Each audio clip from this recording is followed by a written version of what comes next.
किती चमचे दिले तरी तू काय हातानेच खातोस? हा, बरं वाटतं यार. नाही खरंय यार, पण आता जरा ना दिवाळी दिवाळी वाटते. हा, कितीतरी वर्षानंतर ऍक्च्युली दिवाळी दिवाळी सारखी वाटते. नाहीतर कळायचंच नाही कधी यायची कधी जायची, काय चालायचं. सर बरोबर आहे, तुम्हाला कसं कळणार? 24/7 आठवड्याचे 7 दिवस तुम्ही फक्त काम काम कामच करायचं. आत्ता जरा कुठे आपण भारतात आलोय, जरा फॅमिली बरोबर आहोत, किंवा तू आता ऑफिसमध्ये जायला लागलाय एम्प्लॉई म्हणून, जरा 4 माणसात मिसळलायस म्हणून तुला जरा तरी मान वर काढायला वेळ मिळालाय म्हणून कळतंय.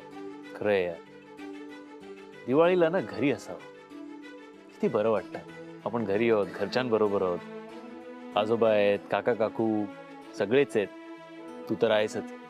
अरे मी काय, जिथे तू तिथे मी फुकटच आहे. पण तुला माहितीये समीर, आपण जेव्हापासून हे बॉस आणि एम्प्लॉईचं नाटक करायला लागलो ना, तेव्हापासून खूपशा लोकांच्या खूपशा गोष्टी, म्हणजे अशा गोष्टींची संबंध आला की आधी माझं आणि त्यांचं काही घेणं देणं नव्हतं. किती गोष्टी घडत असतात ना लोकांच्या आयुष्यात, त्या सगळ्या किती जवळून पाहिल्या मी. आपण ना खूप लकी आहोत समीर. कुठली गोष्ट घ्यायची असेल, काही करायचं असेल तर आपल्याला दोनदा विचार नाही करावा लागत. आपण काही करू शकतो, कुठलीही गोष्ट विकत घेऊ शकतो. We don't have to think about it. असं सगळ्यांच्याच आयुष्यात घडलं तर किती मजा येईल यार. असो, समीर, मला ना नेहासाठी एक गिफ्ट घ्यायचंय.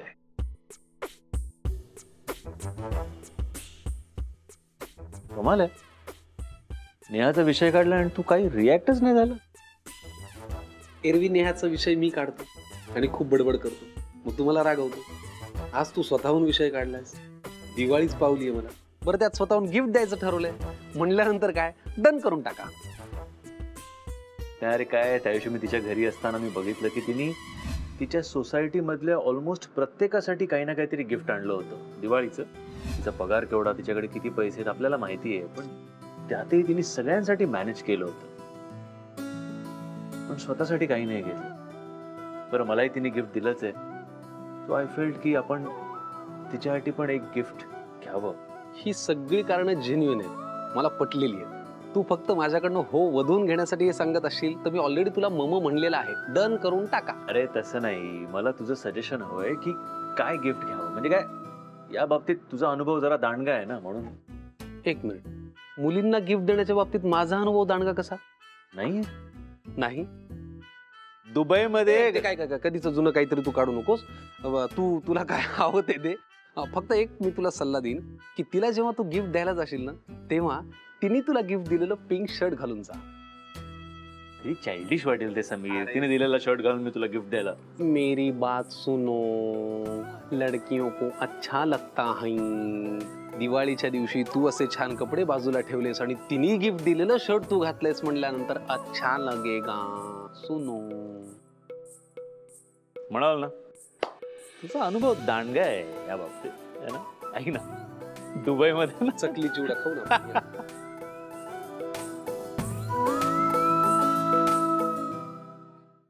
आई, मला अजून चकली हवंय. हो रे, आणते थांब. हॅपी दिवाळी. मग काय करतेस तू? परिराणी फराळ करते वाटतं. काय खातीये? चकली खातीयस वाटतं. बघू तरी चकली. वा वा, मस्त झाली ग चकली नेहा, एकदम खुसखुशीत झाली आहे का? वा. आई, मला अजून चकली हवीये. मामीने माझी चकली खाल्ली. हो बाळा, तू ही घे. हे घे बाळा, तू ही घे. वहिनी थांब, मी तुझ्यासाठी पण आणते. मग परिराणी कशी आहेस तू? आणि दिवाळीत मज्जा येते की नाही? फटाके वगैरे फोडलेस की नाही? मामी, मी फटाके फोडत नाही, त्याच्याने पोल्युशन होतं.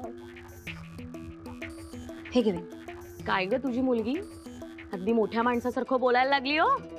नाही ती तरी काय करणार ना. लहानपणीच इतक्या सगळ्या गोष्टी बघितल्यानंतर मुलं लवकर मोठी होतात. वहिनी तू फराळ टेस्ट कर ना, कसं झालंय सांग.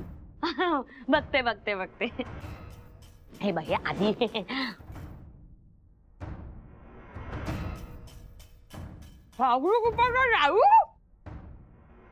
अगो खाजूक तूप तुला परवडलं का सगळं?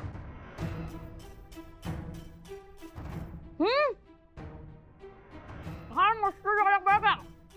पण एवढा सगळा जो काय फराळ केलाय कोणाने केलाय? खायला माणसं कुठे आहेत घरात? कोणाने केलाय एवढा फराळ? तुमच्या दोघींसाठीच?